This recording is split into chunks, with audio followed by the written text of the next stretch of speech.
El TP2, que es el que tendremos que arrancar esta clase, también está contenido dentro de lo que es horas de conducción, ¿sí? Acuérdense que el TP1, nosotros estamos hablando de lo que eran canales, ¿sí? Canales en este caso consideramos a todo lo que esté a cielo abierto, ¿sí? Lo que es una excavación superficial donde pueda conducir el agua, eso es un canal. En cambio, el TP2 empieza hablando de conductos subterráneos, ¿sí? Estos conductos subterráneos, usualmente y su uso principal es como desagüe pluvial, ¿sí? Sí, acá tengo imágenes que me había pasado el profe. Te imagínense, ahora que está justamente todo lloviendo. El, el agua cae, habrán dado en instalaciones que ustedes tienen que sacar el agua a la calle, al cordón, ¿sí? Del cordón, el agua vuelve a trasladarse, digamos, a través de lo que es el, en este caso tiene un cordón cuneta, digamos, específicamente, pero en caso donde no tenga, se traslada solamente por el pavimento hasta que encuentra una boca de tormenta, ¿sí? La boca de tormenta son esas rejillas que van a encontrar en las esquinas donde tiene que terminar el agua para, a su vez, esto es lo que no se ve, o no van a ver, digamos, a simple vista, y de lo que vamos a hablar en este TP son los conductos subterráneos, ¿ok? Esto es lo que en este dibujo representa una boca de tormenta conectado al conducto subterráneo secundario, ¿sí? Fíjense que va aumentando la sección porque va llevando más caudal y al llevar más caudal necesito más área, ¿sí? Y luego se conecta a lo que se denomina conducto principal, ¿sí? Que pueden llegar a tener unas dimensiones como la de esta, que tienen 2 metros, 2 metros 30 por 2,50, más o menos en ese rango estamos trabajando. Con los conductos principales. Fíjense, estos son premoldeados, ¿sí? Esto solamente se descarga ahí, se coloca y se une la junta, nada más. Esto, bueno, este ya es un caso mucho más grande, ¿sí? Para ciudades con mucho mayor caudal se hacen túneles, digamos, ¿sí? Entonces trabaja una tuneladora en estos casos. En, en otros lugares también no se usan conductos subterráneos, sino que se usan canales también, en este caso. Bueno, acá lo mismo. Lo que vamos a trabajar nosotros sería esta parte, ¿sí? Llueve, precipita, escurre, entra en la boca de tormenta, pasa al conducto secundario, después al conducto primario, y eso termina en un cuerpo de agua, ¿sí? Puede ser un riacho, puede ser un río. En el caso de la ciudad, casi todo terminan en estaciones de bombeo, y con las estaciones de bombeo pasan al otro lado y ahí sí llegan a un riacho, ¿sí? Eso igual vamos a ver más adelante, terraplenes de defensa. Y ahí vamos a entender por qué se utilizan estaciones de bombeo en la ciudad de Formosa.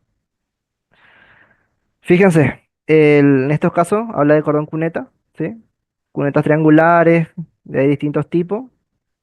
Al fin y al cabo, estas cunetas trabajan como si fueran canales a cielo abierto, también como el TP1, nada más que son más chicos, ¿sí? Se siguen trabajando con la teoría de Manning, con todo lo que veníamos con H canales, se puede trabajar. Todo eso mientras se trabaja, digamos, con formas conocidas, ¿sí? Si debe ser triangular o rectangular. Ya después, si tenemos formas diferentes, habría que calcular, tendría que tener otra teoría, en estos casos, por ejemplo. Bueno, acá hay una boca de tormenta funcionando, distintos tipos de boca de tormenta. Todo esto en realidad entra en este TP y en el TP que sigue, que el que sigue es de método racional, que eso ya igual lo dan en hidrología 1, pero lo volvemos a ver acá. Porque acuérdense que nosotros necesitamos saber cuánto caudal va a trasladar este conducto, ¿sí? Acá también el mismo gráfico. Precipita, se traslada por el pavimento hasta el cordón cuneta y el cordón cuneta viene hasta la boca de tormenta. De la boca de tormenta el agua termina en el conducto principal, subterráneo, que es en este TP. El asunto es que no sabemos cuánto caudal pueda llegar a necesitar transportar esto. O sea, nosotros tenemos la sección, podemos saber cuál es el caudal máximo que puede transportar. Eso lo podemos saber. Pero necesitamos saber cuánto es lo que necesita transportar, ¿sí? Para nosotros poner el caño. Si nosotros ponemos un caño muy chico, un conducto muy pequeño, eso se va a ahogar y no va a poder evacuar todo el agua que necesita, ¿sí? Bueno, entonces ya empieza a hablar de lo que es boca de tormenta, así que se nos va un poco lejos. Entonces, volviendo a esto, en conductos subterráneos, la parte o el uso principal que se le suele dar es para desagües. Yendo a lo que es el TP, ¿sí? Vemos que tenemos que hablar de criterios hidráulicos, económicos y estructurales. De la misma manera que en el canal del TP1, ¿sí? En este caso vamos a utilizar directamente el H canales para los criterios hidráulicos. Los criterios económicos no los vamos a tomar más en este TP, pero sí son importantes, digamos, pero ya entran dentro de otras materias a hacer cómputo y presupuesto, así que no lo vamos a volver a ver en este TP, ¿sí? Pero en sí suele ser también un cálculo parecido, donde se hace movimiento del suelo por la excavación, el hormigón que lleva la cámara, el hormigón de pies, digamos, de donde se va a apoyar la cámara. Todo eso se calcula también de una manera muy parecida a lo que fue el TP1. Como es muy largo y repetitivo para este caso, ya no lo vamos a volver a hacer. Pero es un criterio que también siempre se tiene en cuenta, ¿sí? Ah, y la otra parte, ya no nos interesa en este caso la pérdida de agua, porque esta agua que nosotros estamos trasladando acá consideramos como agua no servida, pero agua de desagüe nada más, ¿sí? O sea, esto nosotros necesitamos deshacernos de esta agua lo más rápido posible. No nos interesa como en el caso del canal de riego, que era el TP1, un canal de riego, no nos interesa a nosotros si se pierde o no se pierde el agua. Es más, en realidad, nos interesa que se pierda lo más rápido posible. Después, criterios estructurales. Para lo que son conductos subterráneos, vamos a ver en el TP cargas y sobrecargas, que van a ser las que actúen sobre el conducto, es decir, el suelo este, cuánto peso tiene sobre el conducto, el tránsito, cómo afecta el tránsito a la estructura del conducto, ¿sí? Acuérdense que esto, al ser una sección cuadrada, tiene que ser autoportante, de cierta manera tiene que resistir una cierta carga, ¿sí? A diferencia del canal trapezoidal, que en ese caso estaba en la superficie y no afectaba, digamos, si tuviera carga encima, no tendría que tener, digamos, una carga encima, en este caso sí. Y después vamos a analizar lo que es la interacción suelo-estructura del conducto. Es decir, una vez que el conducto ya recibió toda la carga de, del tránsito y del peso propio, ¿cómo traslada esa carga al suelo? Porque acuérdense que el suelo es otra parte de la estructura, ¿sí? De una fundación, como en este caso, que también hay que tener en cuenta que el suelo resista, ¿sí? La carga que nosotros le pongamos encima. Así que nosotros vamos a obtener, en un primer lugar, la carga que va a resistir el conducto de hormigón y en un segundo lugar, la carga que el conducto le va a transmitir al suelo, ¿sí? Eso es básicamente también lo que se basa la teoría de fundaciones y de geotecnia en general. ¿Cómo transmitimos las cargas de una estructura a el suelo? Bien, entonces habiendo terminado esta parte, arrancamos directamente con lo que es el TP2. Bien. Calcular la capacidad de transporte de flujo máximo, es decir, el caudal, a presión atmosférica de un conducto subterráneo. ¿Por qué hace la aclaración de presión atmosférica? Es lo que estaba hablando el ingeniero Amaolo el otro día. Y es que estos conductos trabajan con una cierta capa de aire para trabajar a presión atmosférica. Es decir, ven que acá también tienen lo mismo. Trabajan a la misma presión de una atmósfera en toda su longitud. Si nosotros tenemos que esto está completamente ahogado, lo que va a pasar es que esto va a aumentar de presión, ¿sí? Y cuando nosotros tenemos un conducto ahogado que aumenta la presión, la teoría de Manning ya no es aplicable, ¿sí? La teoría de Manning, acuérdense, es mecánica de canales abiertos, ¿sí? O de canales a cielo abierto. Si bien estas no son literalmente canales a cielo abierto, al tener una cámara de aire, nos permite a nosotros decir que se comporta como un canal a cielo abierto, ¿sí? Y al comportarse al igual que un canal a cielo abierto, podemos aplicar la teoría de un canal a cielo abierto, es decir, Manning, ¿ok? Si esto está ahogado, ya tenemos que utilizar otras ecuaciones y otras teorías, digamos, que es la que se dan para los conductos de agua fría y agua caliente. Eso también ya lo había explicado en la clase anterior, pero les repito ahora por las dudas, ¿sí? Para los conductos de agua fría, tiene una cierta presión mayor a la presión atmosférica y es eso lo que permite que salga el agua con presión, ¿sí? De la ducha, de la canilla que ustedes tengan. Al tener más presión que la atmosférica, el agua viene de ese lugar con mayor presión al lugar con menor presión. Y eso es lo que permite el funcionamiento de los aparatos. Pero es como les digo, otra teoría. Ahora nos vamos a centrar solamente en Manning y canales a cielo abierto. Todo lo que sea desagües se trabaja con Manning y canales a cielo abierto, ¿sí? Todo lo que es desagüe pluvial y cloacal. Entre los datos tenemos, la sección es rectangular, la teoría de sección circular, ¿sí? El Inge me la pasó. Yo voy a tratar de hacer un ejercicio y les voy a pasar resuelto, pero solamente para que lo tengan guardado por si lo necesitan algún día y nada más. Pero no les voy a pedir para este TP, ¿sí? Voy a resolver algunos ejemplos y le voy a ir pasando, como para que les quede guardado por si algún día necesitan.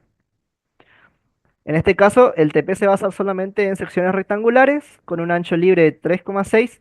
El ancho libre es interno, ¿sí? O sea, es entre el filo interno de cada tabique. La altura libre es desde el fondo hasta lo que es la tapa, ¿sí? Completa así como se ve en el dibujo. Esta es la altura libre. El material es hormigón. Como sabemos que es hormigón, la rugosidad va a ser de 0,013, ¿sí? Acuérdense por la teoría de Manning. Y la pendiente longitudinal va a ser de 0,0011 metros por metro, que sería la pendiente en el sentido, digamos, como entrando en la hoja, digamos, ¿sí? Perpendicular al plano que estamos mirando. El sentido a ver si está justo. Vuelvo a este dibujo. Sería esta pendiente longitudinal y la pendiente sería esta pendiente y esta pendiente. ¿Sí? Del mismo modo que en el primer trabajo. Bien. Para Profe, ahorrar, sí. el circuito, digo, el conducto principal y el conducto secundario siempre tienen los dos la misma pendiente o no necesariamente. No necesariamente, ni siquiera, fíjate que en este caso el conducto que une la boca de tormenta con el conducto secundario tiene otra pendiente también. No, no es necesario que sean la misma pendiente. Lo que se suele hacer es que los fondos sí coincidan. O sea, el fondo de este conducto con el fondo de este conducto. Como para que no haya un salto ahí adentro del conducto principal. Pero después no hace falta que tengan la misma pendiente porque ya depende, también dependerá de las calles que haya, que esté considerando y todo eso. Bueno, entonces vamos a ir a la parte de criterios hidráulicos. Vamos a dimensionar hidráulicamente el conducto subterráneo. Dimensionado como tal, ya está, porque tenemos los datos. Sí, es lo que le estamos dando nosotros recién. Le damos que es el ancho y la altura. Pero queremos saber nosotros con esas dimensiones cuánto caudal puede transportar. ¿Sí? Dice calcular la capacidad de transporte, el caudal de esta sección rectangular. ¿Sí? Es que me acabo de acordar que dije que iba a grabar la clase y no estoy grabando. Bueno, en fin. Eh, comenzando con lo que es entonces el cálculo hidráulico, vamos a usar H canales. Pide caudales, ¿sí? Al usar caudales, vamos a la sección que dice caudales, sección trapezoidal o rectangular o triangular. Lo que yo les había dicho la otra vuelta es que, por ejemplo, si ustedes ponen que el talud es cero, se les hace directamente una sección rectangular. De ahí se le ponen uno, 2, sin un ancho de solera, o sea, si B es cero, tienen una sección triangular. ¿Sí? O sea que con en esta misma parte, ustedes pueden calcular el caudal para secciones trapezoidales, rectangulares o triangulares, dependiendo solamente de estas variables. Del talud, si es cero, con un cierto ancho B, o si B es cero y tiene una cierta pendiente Z. En este caso, tiene un talud cero porque es rectangular, un tirante I. ¿Qué vamos a hacer? ¿Qué le había dicho yo? Esta I mayúscula es 1,5, es la altura libre que hay entre el fondo del tabique, de la losa, contra la losa superior. ¿Sí? Y esto no puede trabajar ahogado. Entonces, al no poder trabajar ahogado, le vamos a hacer es restarle 10 centímetros a la altura total. Es decir, si esto mide 1,5, el tirante I hidráulico, acuérdense que acá lo que tenemos que poner es el tirante hidráulico, que sería la altura del pelo del agua, ¿sí? O sea, sería desde el fondo hasta el espejo de agua que está acá. Esto es 10 centímetros más pequeño que la altura contra el fondo de la losa superior, ¿ok? Fíjense, ahí está. Le vamos a dejar una altura de 10 centímetros libre para que circule con aire a presión atmosférica, ¿ok? Con la sección rectangular, el talud Z es cero. Como diseño, lo que se emplea es que la velocidad máxima sea 2, ¿sí? Traten de que no sea mayor a 2. Si bien dice de 2 a 3, traten de que no sea mayor que 2. Bueno, igual en este caso les va a dar el dato nada más, pero cuando dimensionen, ustedes tengan que dimensionar un conducto rectangular, siempre traten, si es de hormigón, de no superar 2 metros por segundo. De la misma manera que hicieron con el revestido en el TP1, traten de no superar 2 metros por segundo. Si bien en este caso no nos interesa utilizar el agua que viene del conducto, sigue siendo una velocidad que puede ser erosiva incluso para el hormigón. Si está llevando algún sedimento, basura, plástico, lo que sea, a esa velocidad puede empezar a erosionar lo que es el conducto de hormigón. Entonces, temo de que cuando dimensionen ustedes, en un futuro nunca superen los 2 metros por segundo. El ancho de solera, sí, el ancho es 3,6. Sí, acuérdense, B es el ancho completo entre filo interior de cada tabique. El talud es cero. El coeficiente de rugosidad es de 0,013 porque es hormigón. Esto siempre depende del material. Y la pendiente dijimos que era de 0,01. Ahí, 11. Ahí. Esta ventana, una vez que tienen todos los datos, aprietan calcular. Fíjense que acá la velocidad supera los 2 metros por segundo. Habría que tratar de modificar los datos. Si es que yo estuviera utilizando esta sección, tendría que modificar ya sea la pendiente si pudiera o la altura del agua, tratar de bajarla un poco. En este caso no cambia tanto. ¿Sí? Casi nota que lo más sensible en este caso es la pendiente. ¿Sí? De todas formas, para el TP, en este caso estamos tomando entre 2 y 3 metros por segundo, no hay ningún problema. Lo que a nosotros nos interesa es este dato, ¿sí? El caudal, que nos va a dar 10,96 metros cúbicos por segundo. ¿Sí? Con esto ya tenemos resuelto la parte hidráulica, porque nosotros nos está pidiendo, a nosotros ya nos da la dimensión y nos dice calcular el caudal máximo que puede llegar a transportar este conducto. Entonces nosotros sabemos que el caudal máximo que puede transportar son casi 11 metros cúbicos por segundo. ¿Sí?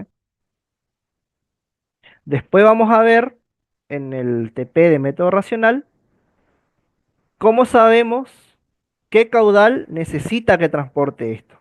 ¿Sí? Si yo necesito que esto transporte 1 metro cúbico por segundo, 2, 3, 4, 5, 6, 7, 8, 9, 10, hasta 11 estamos en el límite, pero podemos. Si yo necesito que transporte más de 11, ya necesito aumentar la sección del conducto. Este conducto ya no me va a servir. ¿Ve? Nada más eso. Con eso ya vimos cómo calcular caudales con H canales. ¿Sí? Esto es lo que habrán utilizado ustedes para el TP1 algunos, si pudieran utilizarlo. Ahí fíjense, acá hay un canal revestido también como imagen de fondo, digamos, de lo que es H canales. Al costado tiene su camino de servicio, ¿sí? En este caso. La otra cosa que pueden hacer con el H canales es calcular, esto ya es fuera del TP, les estoy mostrando nada más con lo que es H canales. Por ejemplo, para una sección circular les va a dar caudal también. Pueden darle una sección, una altura de 0,90 en un tubo de 1 metro, una rugosidad de 0,013 al 0 hormigón y una pendiente de 0,01. Fíjense, un tubo de un diámetro de 1 metro con un tirante de 0,90, una rugosidad de 0,013 porque es de hormigón y una pendiente longitudinal de 0,001 te da un caudal de 0,80. ¿Sí? También te da todos los otros parámetros, área, radio hidráulico, Freud, y con eso ya te dice el tipo de flujo. ¿Sí? Al darte el número de Freud te da el tipo de flujo. La velocidad, el perímetro mojado, el espejo de agua, que sería esta parte, digamos, el T que figura ahí, y la energía específica. Esto es para una sección circular. El caso contrario es el caso de la sección trapezoidal, rectangular o triangular, pero donde nosotros sabemos el dato del caudal. ¿Sí?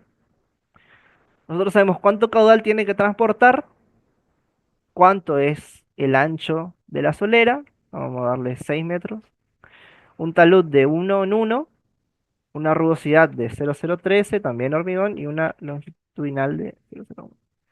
Fíjense, acá invertimos, digamos, los datos que tenemos y nos da otros datos de referencia. En este caso nosotros le damos el caudal y nos devuelve el tirante, o sea, I. ¿Sí? Así que fíjense cuando usen el H canales siempre usen o tirante si tienen el caudal o buscan el caudal teniendo el tirante. ¿Sí? Tiene un montón de cosas también el H canales que eso iríamos viendo a medida que vayamos avanzando. Esto de transiciones, por ejemplo, es otro OTP. En el caso de canal natural, a ver si me carga. Sí. Fíjense, un canal natural donde al ser irregular, como es un canal natural, podemos ir tomando distintas alturas y podemos ir definiendo la sección. Con puerta y orificio, esto también se puede ver en hidráulica general, también se puede calcular acá. Bueno, el resalto hidráulico, eso es el TP4, resalto hidráulico. Eso también se puede ver acá, ¿sí? Y uno y dos, eso después lo van a ver también. Así que el H canales en sí es un programa bastante versátil y que les va a simplificar muchos cálculos cuando necesiten, digamos. Si bien para el TP lo van a hacer a mano algunas veces, eh, para algún día dimensionar algo en la carrera profesional es bastante rápido y útil el H canales. Bien, siguiendo, ya tenemos entonces la parte A, pasamos directamente a la parte B, el dimensionamiento estructural. ¿Qué les pedimos ahí? Calcular las cargas y sobrecargas a las que está sometido conductos subterráneos. ¿Sí? Con eso vemos las hipótesis de cálculo correspondientes para calcular los esfuerzos internos. Es decir, a ver si vamos a la teoría, ¿sí? En la teoría vemos que tenemos dos hipótesis de carga. De la misma manera que en el TP1 teníamos una hipótesis cuando el canal estaba vacío y otra hipótesis cuando el canal estaba lleno, ¿sí? Acá tenemos también dos hipótesis de carga. Una para la cual se supone el conducto siempre un metro de fondo, ¿sí? Eso también es lo mismo que en el TP1. Esto se supone que tiene un metro de fondo y es esa sección de un metro lo que vamos a analizar. Se verifica la tensión admisible del terreno para la hipótesis uno, es decir, vamos a ver si el terreno bajo esta estructura llena de agua y con tránsito y peso de pavimento y suelo encima, todo, si esta tensión del terreno va a aguantar todo ese peso, ¿sí? Entonces para eso hacemos la hipótesis de carga número uno. Utilizamos el canal lleno. Para el caso de la hipótesis de carga número 2, lo que vamos a hacer es tener el canal vacío, de nuevo, ¿sí? ¿Por qué el canal vacío? Para someterlo a cargas laterales, ¿sí? En este caso el empuje de suelo y la sobrecarga accidental, pero aplicada de manera horizontal, ¿sí? Entonces, acuérdense, tenemos una hipótesis uno y una hipótesis 2. La hipótesis uno es cuando el canal está lleno para poner todo el peso del agua, el peso de la estructura y todos estos pesos sobre el terreno. Es la peor condición para el terreno, que está más cargado. Y la peor condición para los tabiques de hormigón es que está vacío y el suelo lo empuja hacia adentro, tratando de que ceda la pared hacia el interior del conducto. En este caso, la hipótesis de carga número 2 toma en cuenta entonces el empuje de suelos y la sobrecarga accidental con un canal vacío. Bien. Les da de dato arena sin napa de agua subterránea. En este caso, no toma en cuenta entonces las subpresiones ni el empuje del agua en la napa ni nada de eso. Solamente vamos a considerar el suelo saturado, pero sin empuje por presencia del agua. Después, el ángulo de fricción interna, al ser una arena, ronda más o menos los 22 grados. El peso específico del suelo es 1,85 metros cúbicos, tonelada por metro cúbico. Vamos a suponer que en la parte superior hay una autopista con puentes de categoría A30, ¿sí? Esto lo vamos a ver más adelante, bien, a qué se refiere. Sabemos que arriba del conducto hay una autopista de pavimento de hormigón H21, es decir, va a tener una losa, un pavimento arriba, con un peso específico de 2,4 toneladas por metro cúbico y con un espesor de 25 centímetros, ¿sí? O sea, tiene un pavimento de un hormigón H21, como sabemos que es hormigón H21, sabemos que este es su peso específico y este es su espesor. A su vez, el conducto tiene un hormigón también H21, por lo cual también conocemos su peso específico. Y esta es la otra. Esta es la tensión admisible del suelo. Es decir, cuánto va a poder soportar este suelo la carga superior. En este caso son 3 kilogramos por centímetro cuadrado. La tapada H1 vendría a ser la distancia, en este caso, de la superficie superior de la tapa hasta la superficie externa, ¿sí? Hasta la superficie de suelo. Eso es la tapada, ¿sí? Acuérdense siempre que la tapada es la distancia entre el suelo a la estructura que está enterrada. Toda estructura enterrada se llama tapada a esta distancia de suelo entre esta superficie y esta superficie. Bien. Arrancamos entonces con el espesor, ¿sí? Los espesores van recomendables de 0,15 a 0,25, siempre verificando la afluencia lenta del hormigón. Fíjense a qué se refiere con verificar la afluencia lenta. A ver si tengo acá. A ver, vamos de vuelta ahora.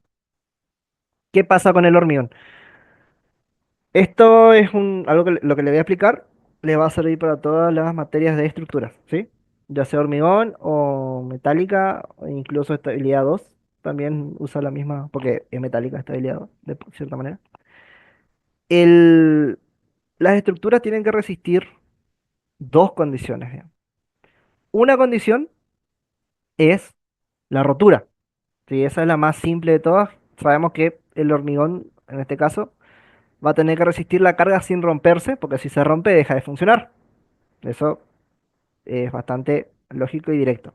Pero después está la otra eh, falla que puede tener una estructura y es la falla de servicio, que es porque se deforme la estructura.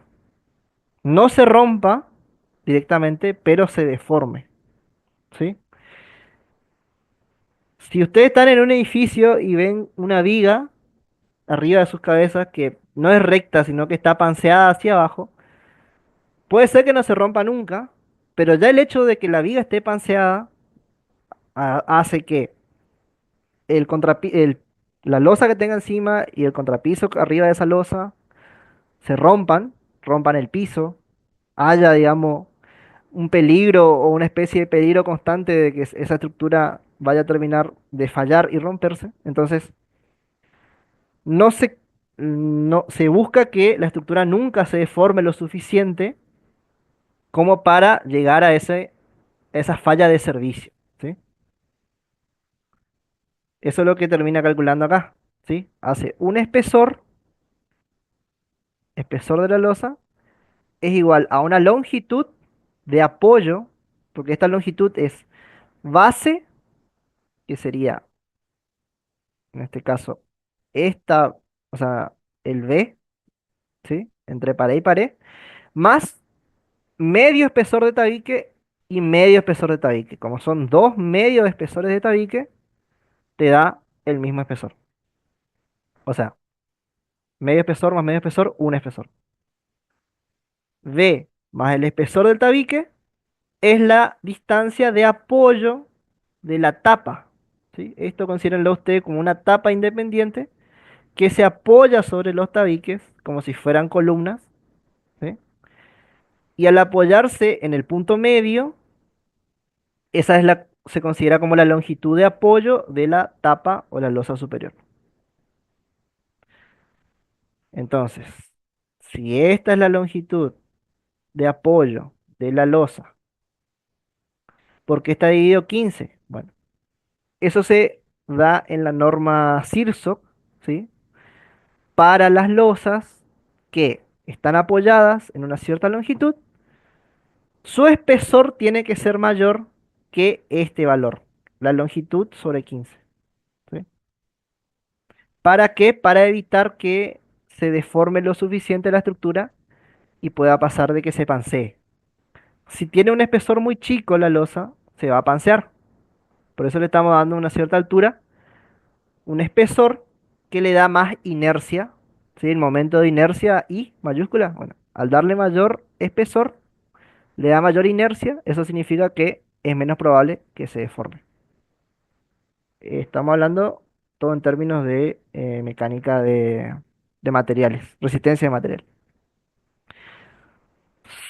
Si va a cortarte en cualquier momento. Yo puse para que se genere siempre con la misma clave, pero igual voy a ver si me da el URL el mismo. Así que corto ahora y mando un mensaje al grupo otra vez.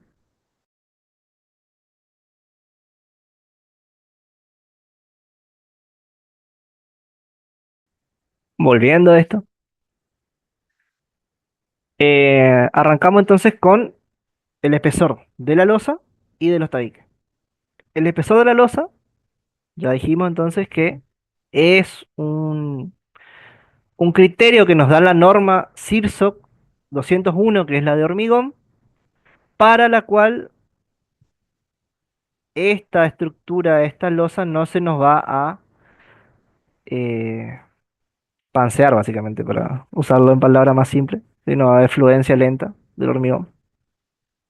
Y de la misma manera, para que esta estructura de los tabiques no tengan pandeo, que el pandeo, por ahí si no se acuerdan, es cuando hay una cierta carga que comprime una estructura, pero al comprimirse la estructura flexiona, ¿sí? O se pansea también, ¿no? ¿Sí?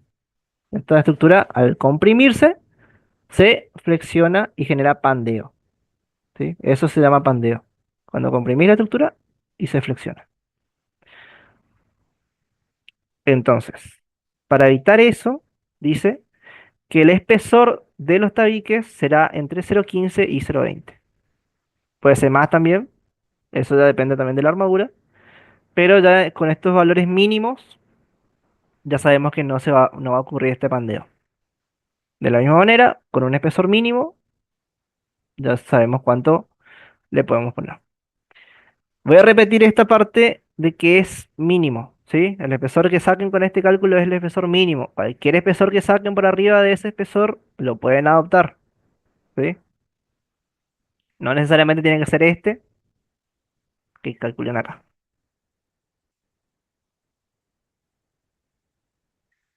Bien, entonces, una vez que ya decidimos el espesor, vamos a pasar a calcular las cargas y las sobrecargas, ¿sí? La carga va a tener cargas permanentes y eh, de las cuales son el peso propio del hormigón, el peso del suelo, el peso del pavimento y las presiones laterales debido al suelo, ¿sí? ¿Por qué hacemos la separación entre cargas permanentes y sobrecargas? Porque en la mayoría de las normas de dimensionamiento de estructuras de hormigón y también de metálica, hace esa diferencia entre las cargas permanentes, es decir, las cargas que están todo el tiempo actuando sobre la estructura por el hecho de haber puesto esa estructura ahí, y las sobrecargas que son cargas ya no pertenecientes a la existencia de la estructura como tal, pero que además pueden o no ser permanentes, ¿sí? En el caso del tránsito vehicular y la multitud compacta, que es lo que utiliza las normas de vialidad, son accidentales y son en constante movimiento, ¿sí? La, la teoría que usamos para sobrecargas está aclarado, de nuevo, que es de las normas de vialidad nacional. Hay otra teoría de sobrecargas que es la que les da la norma AASHTO, ¿sí? Y las normas AASHTO son las que utiliza ahora los CIRSOC. Los CIRSOC son las normas que regulan las estructuras en Argentina, ¿sí? La norma que utiliza la 801, que es la que utiliza para puentes y alcantarillas, nos habla de la AASHTO. Y la AASHTO, a su vez, nos va a hablar entonces de otra teoría de carga que es la de un camión de diseño, un tándem de diseño. El tándem sería el eje, básicamente, ¿sí? O sea, son dos ejes separados longitudinalmente por 1,20, ¿sí? O sea, el tándem de diseño serían ambos ejes separados por 1,2 metros. Y el camión de diseño tiene esta estructura donde cada rueda tiene estos pesos que figuran acá y las distancias son estas que figuran. ¿sí? Bueno, esa teoría nosotros no la vamos a usar la teoría de la norma CIRSOC, ¿sí? De la CIRSOC 801 para el diseño de puentes carreteros. Pero yo también voy a hacerles un ejercicio dándoles un ejemplo de cálculo de sobrecargas con esta nueva norma, ¿sí? Ambas son igual de válidas, tanto la de vialidad nacional, porque se viene usando hace mucho tiempo, con la de la norma CIRSOC, ¿sí? Nada más que, como les digo, la CIRSOC usa la AASHTO, que es de Estados Unidos, entonces, al basarse en ese reglamento, va cambiando su diseño, ¿sí? Pero como les digo para el TP, vamos a usar vialidad nacional, nada más. Entonces, analizando las cargas permanentes, empezamos por el peso propio del hormigón. ¿Cuál sería el peso propio del hormigón? Y bueno, justamente el peso del volumen de hormigón completa en su totalidad, digamos, ¿sí? O sea, un metro de fondo por toda esta área de hormigón. Tenemos el peso específico del hormigón, que ¿qué sería el peso específico? Es el peso por metro cúbico. Eso acuérdense, ¿sí? Siempre es peso por metro cúbico. Entonces, si nosotros tenemos el volumen, vamos a tener cuánto pesa en total. Entonces sería peso específico por volumen. El volumen, ya dijimos que es un metro de fondo por el área rayada, que sería el área del hormigón. Esto que está acá. Y el área va a ser V mayúscula. Esto sería área de fondo. Bueno, este no le vamos a hacer caso de momento porque no es lo que estoy queriendo explicar. Sería, ¿cuál es el peso que se va a transmitir a al fondo? ¿Sí? O sea, la presión que vamos a transmitir nosotros al fondo, al suelo que hay debajo, viene siendo el peso total, este peso, del gamma específico por el volumen total, sobre el área de fondo. ¿Sí? Acuérdense que la presión era una fuerza sobre un área, en este caso un peso en kilogramos, digamos, sobre un área. El área va a ser, ahora sí, V mayúscula, que sería V chiquita, donde es el hueco, digamos, del conducto, más los dos espesores del tabique.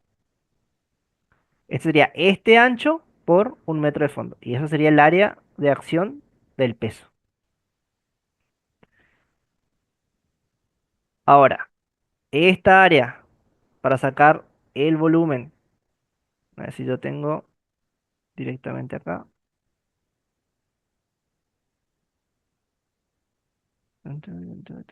Fíjense, venimos con, vamos a hacer un poco más grande por si no se ve. Ahí. Adoptamos un espesor de tabique, 0,2. Calculamos el espesor mínimo 0,25 y nos da, adoptamos un 0,24, nuevamente 0,24 y adoptamos 0,25, ¿sí? Acuérdense, como les decía, este es el mínimo, tiene que ser o puede ser mayor, digamos, a este valor. Fíjense, entonces, el área, ¿cómo la calcula acá? Toma el rectángulo más grande, ¿sí? Sería B chiquita más 2 espesores por la altura por el espesor de la losa inferior y superior, ¿sí? O sea, más los dos espesores por el ancho. El rectángulo grande le resta el rectángulo chiquito y eso es el área. Esa área multiplica por 1, que es un metro de fondo. Y ahí les da cuánto es el área. Por lo que es el peso específico, le termina dando el peso real. Y ahí ustedes después dividen el peso en el área, y le termina dando cuánto es el peso en presión, es decir, toneladas sobre metro cuadrado. ¿Por qué nos interesa que nos dé en toneladas sobre metro cuadrado? Porque, fíjense el dato de lo que es, donde está la tensión admisible, ¿sí? Tensión admisible en la base es una presión, es kilogramos sobre área, ¿sí? ¿Nosotros qué vamos a hacer? Vamos a calcular todas las presiones de todos los pesos que actúan y lo vamos a aplicar sobre el área de apoyo, que es el fondo del conducto, ¿sí? El peso del suelo es gamma del suelo por la altura del suelo, ¿sí? Acuérdense, peso específico es peso sobre volumen, le restamos, o sea, le multiplicamos la altura y nos termina dando peso sobre área. Ahí ya tenemos la presión, ¿sí? La presión que aplica en este punto. Peso del pavimento va a ser el peso específico del pavimento por la altura del pavimento. Todo esto se engloba dentro de lo que es presiones verticales. Y los empujes laterales de suelo lo vamos a definir como si fuera de nuevo una arena, ¿sí? Donde es peso específico del suelo por la altura nos da la presión vertical. Al multiplicarlo por el K sub A se convierte en presión horizontal en este punto y en este otro punto, ¿sí? Acuérdense que lo que cambia en ambos casos es la altura. Esta es la altura H1, va a tener una cierta presión. Y a la altura H va a tener otra presión, ¿sí? Con eso ya terminamos lo que es análisis de cargas. Vamos a pasar ahora sí al análisis de las sobrecargas. ¿Qué nos dice el análisis de sobrecarga? Que tenemos primero la multitud compacta y el tránsito vehicular. El tránsito vehicular se va a obtener con una hoja de cálculo que yo les puse ya en el Drive. ¿Sí? Vamos a mirar ahora. Y alrededor de el tránsito vehicular, que en este caso va a ser la aplanadora, ¿sí? Esta aplanadora, así no, la tengo ahí, ¿sí? Esta es la aplanadora, la que está acá. Esa aplanadora es la A30, que tiene un peso total de 30 toneladas, el rodillo delantero pesa 13 toneladas y las traseras cada una pesa 8,5. Como son dos, te termina quedando 30. Alrededor de esa estructura, de esa aplanadora, se supone que hay una multitud compacta, que eso es lo que decía el Inge también, que era como un cálculo para época de guerra, digamos, que vos tenés una multitud compacta alrededor de lo que es el vehículo. Se obtiene de la tabla 4 del marco teórico. Ahí ya no les adjunté la tabla, pero tienen que ir a buscar en la teoría, que sería esta, ¿sí? Está en la hoja, figura 10 acá, ¿sí? 10. Y nada más tienen que ver qué tipo de aplanadora tienen, que vamos a tomar a 30. Entonces la multitud compacta va a ser de 0,6, ¿sí? Si es de A20 va a ser de 0,5, mucho no cambia, digamos, de un punto a otro. ¿0,6 en qué? Tonelada metro cuadrado. Acuérdense de cada tabla que usen, cada cálculo que hagan, en qué unidad están trabajando y que después sean homogéneas las unidades. Siempre conviertan las unidades para que sean homogéneas. Entonces, esto sale de una tabla, esto sale del Excel que les voy a mostrar ahora. ¿Sí? ¿Se ve ahí, verdad? Bueno, acá vamos a poner, solamente rellenamos lo que está en amarillo, ¿sí? La altura interna era 1,50, 1,60. La altura interna es de 1,50.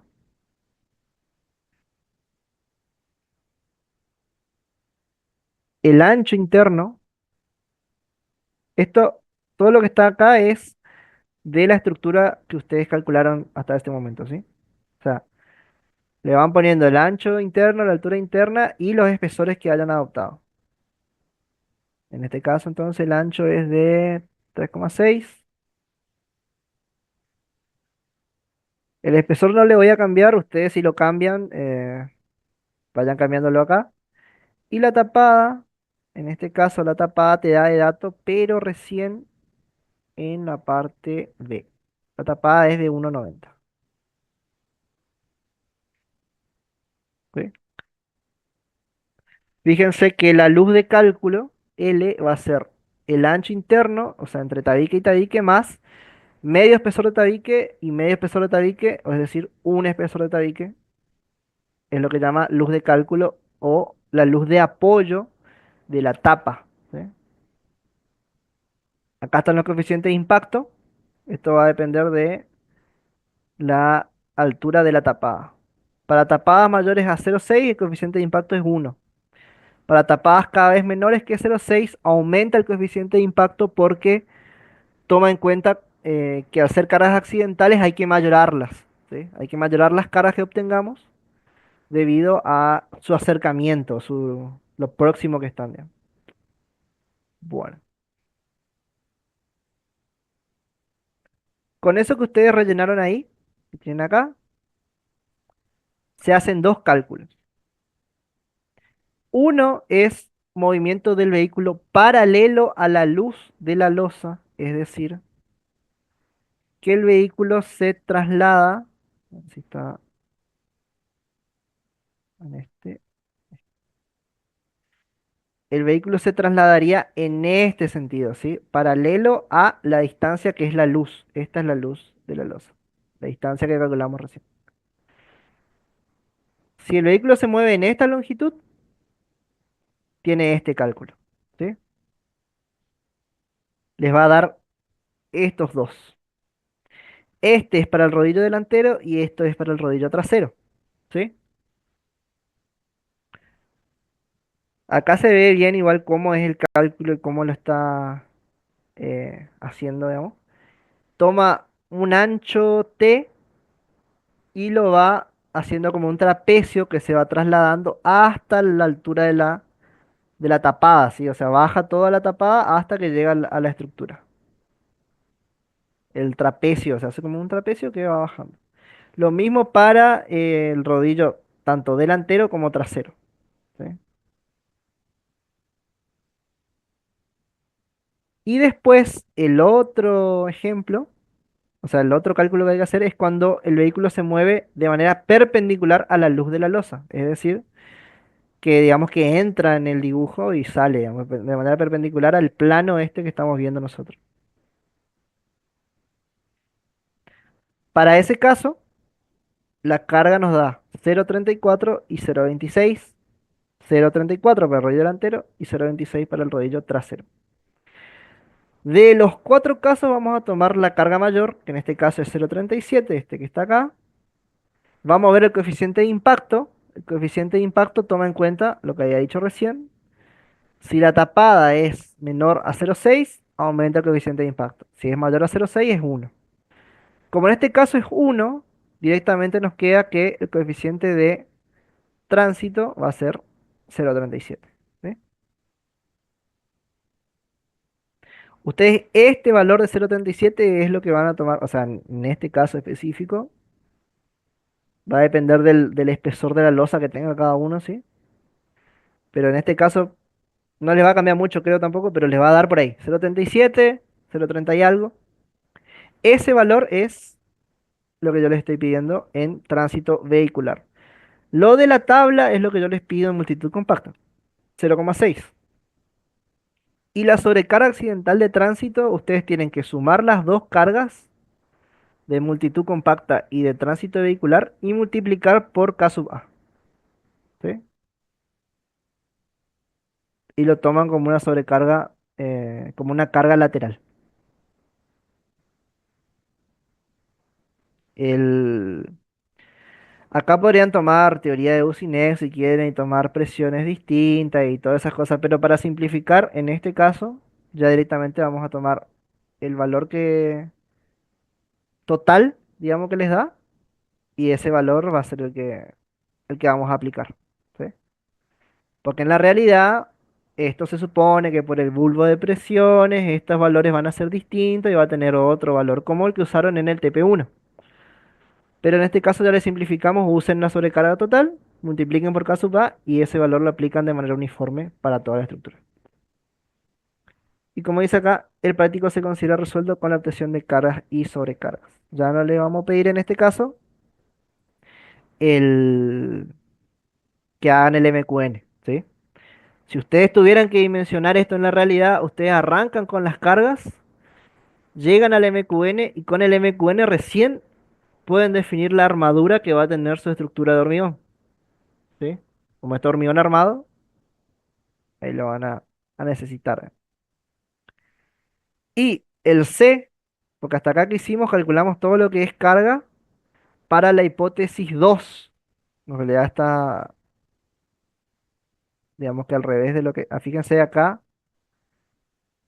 se explica lo que... esta parte del dibujo, ¿sí? La rueda apoya en este sentido solamente 10 centímetros. Es el área de contacto de la rueda en el sentido que está girando. Y de ahí se traslada de manera trapecial y tiene una superficie de contacto de A por B, a una altura H. O sea que esos 10 centímetros por el espesor de la rueda se convierten en toda esta área.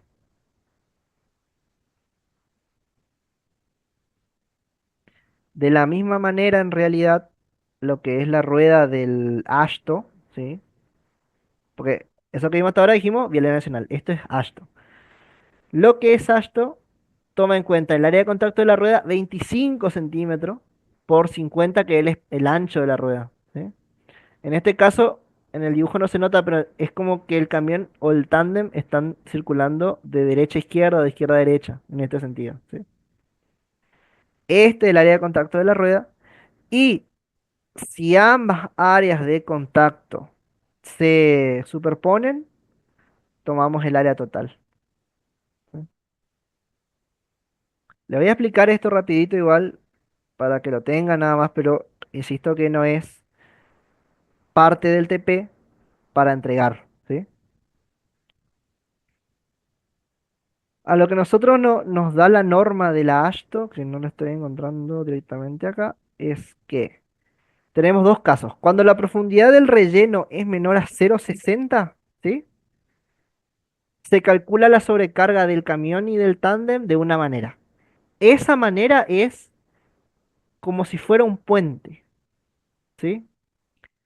Eso ya es parte de la materia de hormigón pretensado y puente, entonces como que no les voy a, esa parte no les voy a hacer ni les voy a mostrar ahora, porque sí ya es mucho hormigón y tiene mucho cálculo que no viene al caso. Pero para el caso en el que es mayor a 0,60, ¿sí? Cualquier distancia de tapada mayor a 0,60, se considera que la carga de las ruedas se distribuye uniformemente en un área rectangular, cuyos lados son iguales a la dimensión del área de contacto de los neumáticos más 1,15 veces la profundidad del relleno en el caso de rellenos granulares seleccionados o la profundidad del terreno del relleno en todos los demás casos. Es decir, que el área de contacto va a ser 0,25 por 0,50, ¿sí? Más H. En este caso, 0,25 más H o 1,15 por H, dependiendo si el suelo es seleccionado granular. ¿Por qué les da ese valor de 1,15 con el suelo seleccionado? Porque es como que va a disminuir la carga, ¿sí? Acuérdense que presión es carga sobre área. Si el área es más grande, si esta área es más grande, la presión va a ser menor. Por eso les da ese changüí de 1,15 para un suelo seleccionado. Pero si es un suelo eh, no granular, digamos, ¿sí? No un relleno granular, toma en cuenta directamente el espesor 0,25 más H, 0,50 más H. Y esa va a ser el área de contacto en la superficie que estamos calculando. Si dos ruedas superponen su área de contacto, el área de contacto va a ser la superposición completa. Es decir, en este caso, V1 y V2 se solapan. Esto no lo tomamos en cuenta y hacemos directamente del lado exterior al lado exterior, digamos, del área de contacto. Bueno, entonces, ahora sí, ya teniendo en cuenta las cargas, las sobrecargas, vamos a la verificación del terreno. ¿Sí? Verificamos que la tensión admisible del terreno en la base no sea superada y calculamos el coeficiente de seguridad suponiendo que la tensión admisible es de 3 kilogramos sobre centímetro cuadrado. Para eso tomaremos todas las cargas actuantes en la base del conducto, es decir, el peso propio de el hormigón, el peso propio del pavimento, la sobrecarga, el peso propio del suelo, más el peso del agua. Fíjense, a ver si lo tenemos por acá. La carga total suma todas las cargas actuando en el conducto más el peso del agua y es la resultante de la carga distribuida. El Q total es igual a la carga que nos da todo dividido en el área B más el peso del agua. El peso del agua, fíjense que es gamma del agua, en este caso sería eh, la base B por la altura del agua, ¿sí? Del pelo de agua. Acuérdense, esto es eh, solamente peso del agua. Ahora, ¿por qué nos está dando, si esto era kilogramos sobre metro cúbico y estos son 2 metros, metro por metro, metro cuadrado, nos queda kilogramo metro, ¿no? Bueno, ese kilogramo metro nos está dando porque es por metro de fondo, ¿sí? Si ustedes quieren que esto le dé directamente en tonelada o en kilogramos, le multiplican por un metro, ¿sí? El un metro que es de fondo del conducto en profundidad. Q lo vamos a tomar como el peso del hormigón más el peso del suelo, o sea, peso del hormigón más el peso del suelo más el peso del pavimento, más la sobrecarga de la aplanadora. Todo eso lo vamos a dividir en el área B, ¿sí? Por eso multiplicamos por B.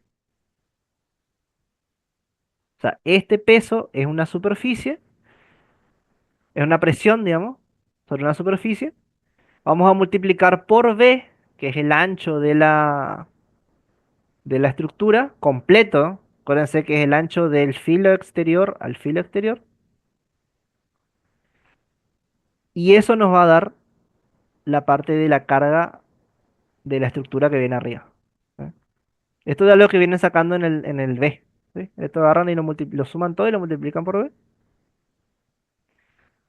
Ese es el peso total.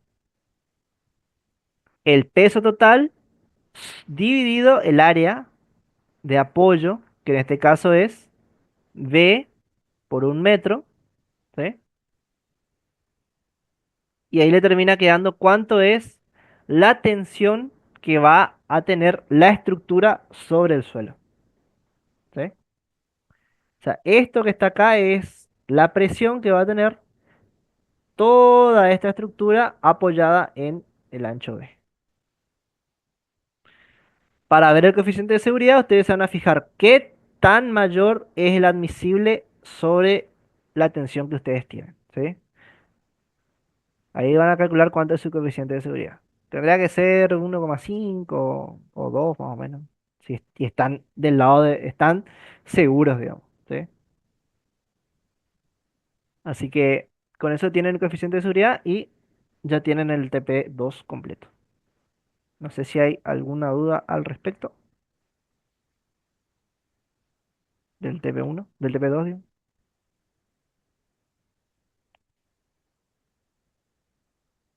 Bueno, voy a suponer que no. Así que voy a pausar esto. Ahí está.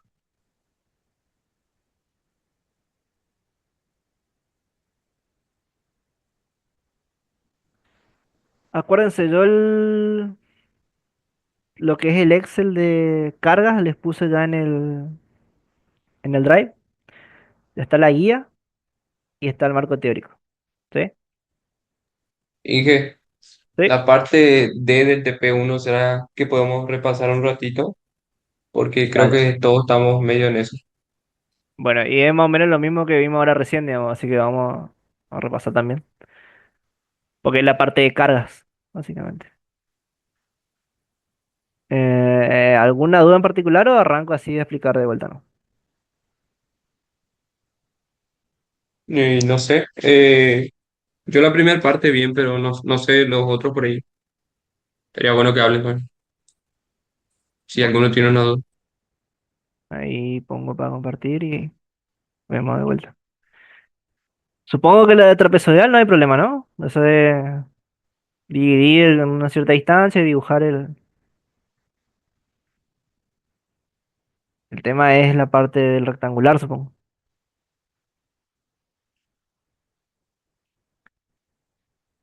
Eh, el rectangular solamente le empujaba sobre la pared plana. Bueno, esto ya no es. Bueno, pasa que en este igual no tengo tanto dibujo como en el otro, entonces va a ser más difícil que...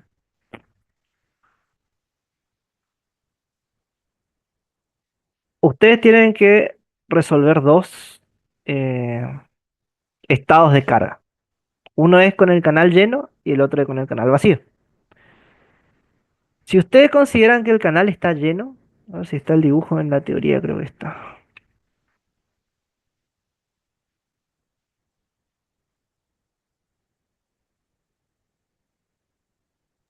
Profe, lo que es el canal trapezoidal, solamente las juntas hay que diseñar nada más. Sí, lo que es el canal trapezoidal es solamente, bueno, o sea, está lo de la armadura, pero ese es aplicar la fórmula y fíjense, acá les da 1 centímetro cuadrado por metro. O sea que con un hierro del 6 cada 20 centímetros me da 1,41 que es mayor a 1, ¿sí? Entonces ya esta distribución ya la podemos usar. Si a mí me daba 3 supongamos, o sea, este valor me daba 3, yo voy a distribuir, voy a venir acá, voy a arrancar por la tabla del 6, hierros del 6, y fíjense que para distancias de 9,5 ya me da menos que 3. Entonces voy a, el que es mayor que 3. Si ponemos un hierro de diámetro 6 cada 9 centímetros, nos va a dar que la armadura tiene 3,14 centímetros por metro de ancho. Es decir, que es mayor a 3, que es lo que necesitamos. ¿Sí? Si nos da 14, vamos a tener que ir, fíjense, si tenemos hierro de 6 cada 6 centímetros, no llegamos a cubrir, digamos, esa distancia. Y si lo ponemos muy junto, no se puede poner los hierros tan juntos porque la piedra del hormigón no se va a poder colar entre la armadura. Pasamos entonces al siguiente diámetro, 8. Hierros del 8 cada 6 centímetros me da 8,38, tampoco. Hierros del 10 cada 6 centímetros me da 13, tampoco. Hierros del 12 cada 6 centímetros ya me da 18, ya estamos muy lejos, o sea, bastante sobrepasados. Bueno, vamos bajando con el hierro del 12 hasta que vemos este 14,14, es decir, si ponemos hierros con un diámetro de 12 milímetros cada 8 centímetros, cumplimos la necesidad de la armadura de 14 centímetros por metro de ancho. A veces no sé si se entiende así o... eh, porque es usar la tabla esta nomás, no tiene mucho más la parte de hierro, ¿no? Y la junta sí es los criterios que usamos en la teoría, que no tenga más de 3,5, 5 de longitud. Ustedes lo tienen que aplicar al ancho que les dé su canal revestido, ¿sí? Eso es lo más que tienen que analizar. Que su canal revestido tenga un cierto ancho y ustedes vayan separando para ponerlas juntas. Profe, ahí yo tenía una duda, porque Sí. nosotros tenemos los dos anchos, el E1 y el E2. Cuando yo quería hacer el gráfico, hay otro ancho, ahí justo donde dobla, donde hace la curvita el trapecio, que es un poquito más ancho. Está. Sí. Y yo lo agarré y le mandé una distancia, nomás no sabía qué ancho ponerle, porque si considero la base de abajo con la superior, es mayor que E2, pero no sabía cuánto. Entonces yo la agarré y le mandé una distancia cualquiera, ¿no? Ah, voy a decir el recodo este que tiene acá. Sí, sí, sí. No, tomarlo de igual del ancho, nada más, no hay mucha diferencia tampoco. En realidad esto es gráfico nomás, del sentido de que tiene el taquito debajo de la junta. En realidad, Ah, dale. si fuéramos al caso, en realidad el espesor tendría que ser completo acá. Completo el espesor, este tendría que ser L2 en realidad, si vamos al caso, con el gráfico. Ah, ya, ya. Eso. Pero no hace mucha diferencia tampoco. La idea de esto es más que nada que ustedes sepan distribuir la junta. O sea, lo más importante es estas líneas, digamos. No tanto el dibujo del corte este, solamente las cotas. Lo más importante acá es estas cotas y estas cotas, digamos. La sección que usen la sección hidráulica que hicieron nomás. Sí, la sección de la más chica, digamos. La, la que tiene el H grande igual a H chiquita más R. No vayan a usar la sección del salto para esta parte, si es esa la duda que tienen, digamos. Usen la sección más chica, ¿no? Pero entonces, ¿esta parte de la armadura se entiende entonces? O, porque por ahí eso también es medio.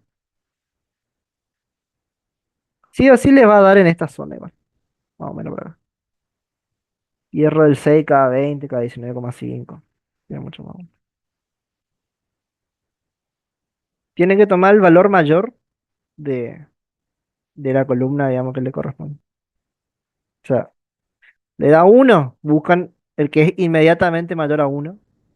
Le da 2, buscan el que es inmediatamente mayor que 2. Mayor que 3, 4, lo que sea que les dé. Y en cuanto a lo que es el canal rectangular, eh, la carga,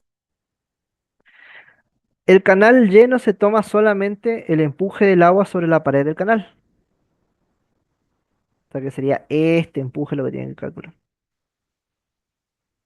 ¿Sí? O sea, no hace falta que hagan el gráfico, pero este gráfico es lo que ustedes están representando cuando calculan. El gamma del agua cero al inicio y el gamma del agua, el sigma, digamos, la presión, gamma por H al final. Ese empuje está actuando sobre la pared del conducto. De este lado el conducto no tiene suelo que lo ayude a soportar esta presión. O sea, a la derecha no hay suelo y a la izquierda hay un empuje hacia el tabique.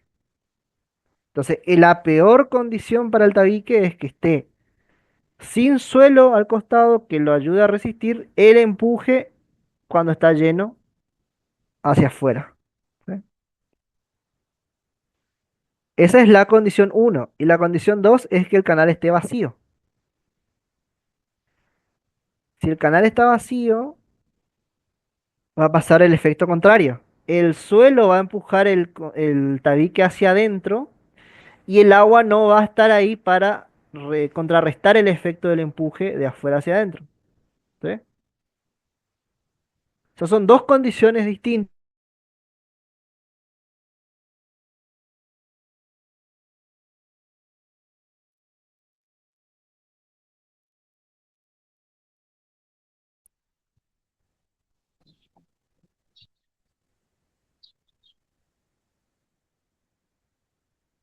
Eh, lo que decía que son dos condiciones distintas donde calculamos dos cargas distintas.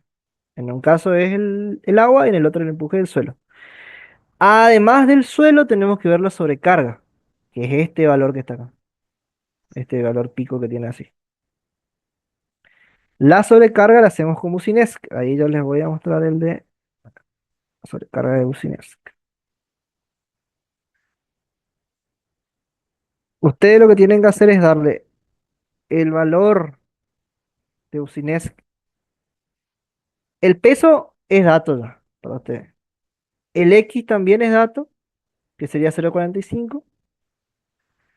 El eje es 1,8, o sea, la distancia entre rueda y rueda es 1,8, por lo tanto, la Profe, distancia creo que hay... que no se está proyectando el Excel o soy yo nomás.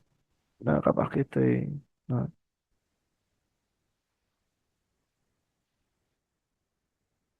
bancame. Ahí.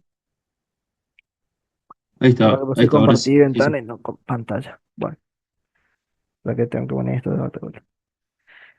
La parte de Businesc del TP1, entonces, tienen de datos ustedes el peso, que son 3.000 kilos, de la excavadora, porque lo tenemos del camión en realidad. Este es un camión de eje simple, que es un vehículo de clase S, según el decreto 32 de 2018.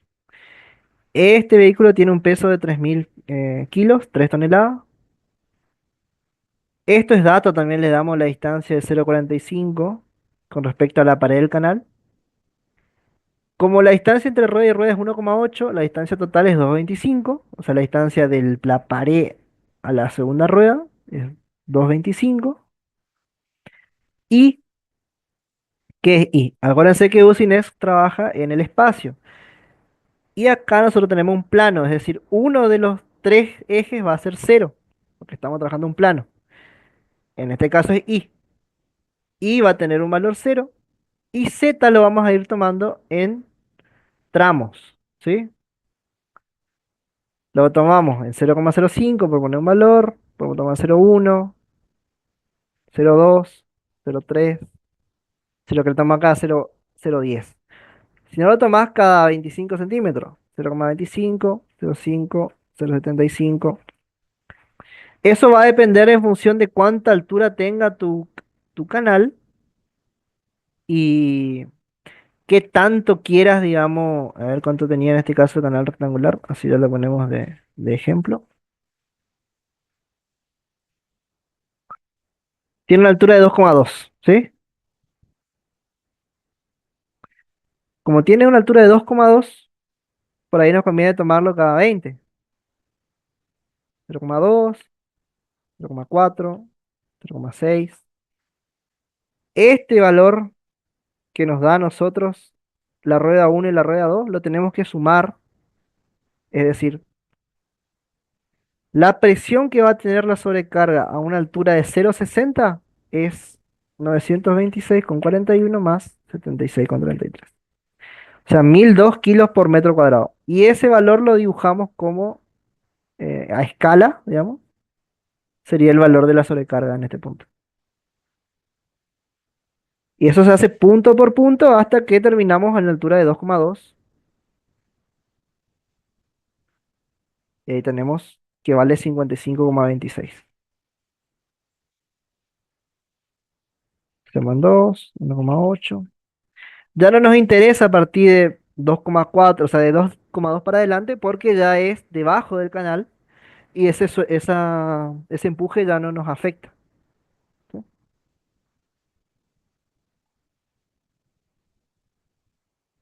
Por eso, Profe, ¿por a qué? medida que, una pregunta, a medida que se va cambiando los valores esto de Z, Sí, se van obteniendo valores de sigma X y eso es lo que se va graficando. claro. Vos cambias Z y te va dando valores del gráfico de sigma X. Sigma X es la presión en el sentido X, ¿sí? O sea, acuérdense que esto es tridimensional, pero lo hacemos un plano, es decir, que I es cero. De ahí nos queda un sistema de coordenadas Z en vertical y X en horizontal, ¿sí? Sigma X va a ser la presión que se ejerza en sentido horizontal. Sigma Z va a ser la presión que se ejerza en sentido vertical. Pero a nosotros no nos interesa, en este caso, la carga vertical, nos interesa el empuje horizontal. Por eso que calculamos sigma X, ¿sí? Este en realidad es el valor de sigma X, pero si nuestro Z es menor que 0,60 o 1 metro, hay un coeficiente de mayoración que varía de 1,5 a 1. Por eso dice, sigma x de la fórmula esta nos da 1800. Por 1,5, ya que o sea, nuestro valor que estamos tomando es 0,2, al ser entre 0 y 0,3 tiene un coeficiente de impacto de 1,5, es decir, nos da ahí la multiplicación, 2794,86. Sumado a el otro sigma x. Son dos cargas de cada rueda que se suman como una sola carga sobre el muro del canal.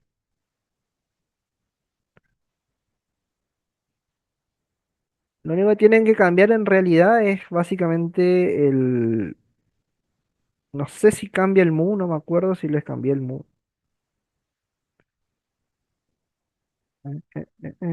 Turun. Ujers, no. No, creo que no les cambié eso. Tiene que estar más arriba.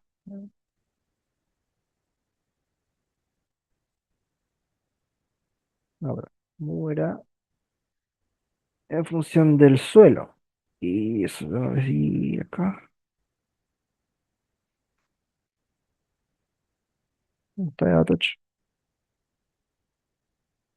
Mm, no, parece que no les di dato, pero es el coeficiente de Poisson del suelo, eso no, déjenlo ahí en 0,45. Lo único que tienen que tocar en realidad es esta parte, 0,20. O sea, 0,40, 0,60. Van cambiando el Z y van teniendo distintos valores de sigma X. Y ese va a representar el gráfico que tengan acá.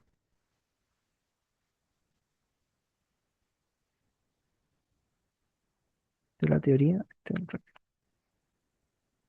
Fíjense que arranca pequeño, después tiene un pico y después disminuye a medida que se va alejando de la rueda en profundidad.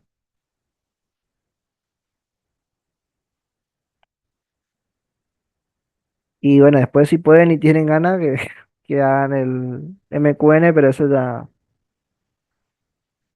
no es obligatorio, digamos. Pero es para que vean nada más cómo flexiona la estructura en función del M, cómo quedan las cargas también. Bueno, no sé si era algo más con respecto a esto. O sea, si tienen duda, díganos, no hay ningún problema. Volver a Profe, explicar. profe, una consulta, el Z donde cambiamos valor, ¿cuál sería mejor para adoptar para iniciar? ¿O elegimos nada más arbitrariamente? Cero no te va a dar porque te va a dar negativo directamente. Voy a arrancar con 0,01 si querés, 0,05, pero igual, viste que te da negativo. Eso también, si le da negativo, esto es cero, ¿sí? O sea, no existe, no hay una fuerza que en vez de empujar, succione, digamos. O sea, ahí por ejemplo 0,05 en una rueda ya te da un valor. Ah, Si está es que querés roto. arrancar cerca de la superficie, digamos. Si no, podés arrancar directamente por una cierta profundidad, digamos, pero ponerle que querés un primer punto cerca de la superficie y bueno, ponerle 0,05, 0,3, ¿viste? Ya te dan valores.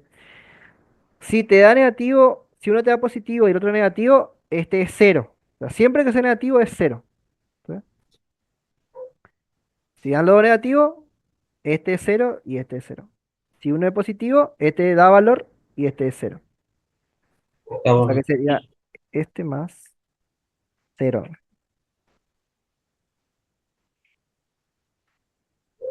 Y bueno, ¿sabes qué sí le quería mostrar? Era el, un canal, un ejemplo de canal real, digamos. No sé si tienen ganas de verlo un ratito. Este es el, el Bermejo. O sea, esto que ustedes ven acá, el meandro, el río Bermejo. Esto es la toma del río Bermejo. Es un canal a cielo abierto Fíjense, tiene un camino de servicio alrededor, en realidad es este el camino de servicio, y este es el canal. Este canal que toma el agua desde el río lo lleva a Laguna Yema. A ver si me alejo lo suficiente, llega hasta acá. Esto de acá es Laguna Yema. Fíjense, si me da acá, acá hay un, sigue el canal, sigue, y tiene un cierto camino que no se llega a ver bien, pero es este el camino de servicio. ¿Sí? Se ven las ruedas, ven ahí la marca de las dos, la huella, digamos. Este sería el camino de servicio al lado del canal, que es lo que estaban ustedes viendo en el TP1. ¿Sí? Hay de un lado y del otro, porque se nota ahí la huella. Todo eso hasta que llega a el embalse, como tal, que sería todo esto es la una llama, ¿vale? Todo ese cuerpo de agua que ven acá. Pero todo eso viene hasta la bomba que hay acá. ¿Y por qué viene una bomba? Porque hay que darle más energía a esta agua que se juntó para pasarla al canal. Este es un canal revestido, este es un canal sin revestir. Fíjense la diferencia de ancho, es más o menos el doble, ¿no? Fíjense en este caso. El agua viene, la toma la bomba y la pasa al otro lado, porque acá hay una diferencia de altura. Al darle más altura al agua, tiene más energía potencial. Y este conducto, este canal, con su camino de servicio también al costado, es el que después viene y se va paralelo a la 81. A ver si me encuentro. Acá. Paralelo a la 81. Y es la que le lleva el agua a los pueblos digamos, de la zona. Fíjense, acá hay un puente también. ¿Sí? ¿Sí se ve ahí? Este es uno de los puentes que ustedes habían puesto cada cierta distancia. Bueno, ahí está el puente. Y más o menos por acá hay no es un salto como tal. Se llega a ver ahí. ¿Ven que hay como un movimiento de agua acá? Esto se le puso cada tanto al canal como unas paredes para que el agua se junte hasta ese nivel y después vierta una vez que supere ese nivel. Pero fíjense la dimensión que tiene, los kilómetros que tiene esto, es más o menos lo que ustedes lo que hicieron, digamos, en el TP1. ¿Sí? Es un canal de mucha longitud que tiene un gran ancho y camino de servicio a los costados, con puentes atravesándolo cada cierta longitud. ¿Sí? Con esa teoría del TP1, ustedes deberían de cierta manera poder hacer algo de esto, digamos. No escapa, no escapa de esa teoría. ¿Sí? Lo que es Manning y de lo que es cómputo y presupuesto y esas cosas. Es esto, ¿no? Después están todas las implicaciones de construir en la realidad, obviamente, pero eso es otro problema aparte. Pero desde proyecto hidráulico, ustedes ya tendrían la herramienta para poder calcular esto. Por lo menos saber cuánta agua puede transportar este canal en función de las medidas que tenga. Bueno, eh, yo ya me quedé sin nada más para decir. Así que ya Profe, están una pregunta. libres. Sí, ¿Será que nos puede dar un poquito más de tiempo para presentar el trabajo uno? sí. O sea, lo ideal sería, si se puede este fin de semana. Ok. El, el problema de los TPs es que Sí, lo voy a dar hasta el fin de semana, no me parece, porque después se me va a acumular. Y ustedes necesitan tener un TP corregido para el parcial. El profe termina de dar la clase del cuarto TP y ya va a querer darle el parcial ahí arriba, ¿no? Por eso le... El parcial es a carpeta abierta, cada uno con sus prácticos. Así que les conviene a ustedes tener los prácticos hechos, corregido, más que nada, corregido, para que no tengan problemas o errores en el parcial. ¿Sí? Por eso más que nada. Nos, lo que sí el profe solía pedir la presentación de los TPs, todos los TPs antes del parcial. Sí, por lo menos en mi caso, dificultad en el último punto no la tuve los otros. Sí, ya Claro, sí, lo sí, por terminé. eso. Si se puede este fin de semana, si no, bueno, hay tiempo hasta el primer parcial para presentar, digamos, realmente. Pero ahí sí le voy a pedir que entreguen todos los parciales para el primer, los prácticos para el primer parcial. Esa es la fecha límite, pero si quieren que le corrija y tener bien los TPs, preferible que vayan entregando lo más rápido posible. Eso nomás. Igual, el uno es el más largo, después el 2 el 3 son más cortos. Fíjense que este eran 6 hojas, después haciendo el cálculo se achica bastante.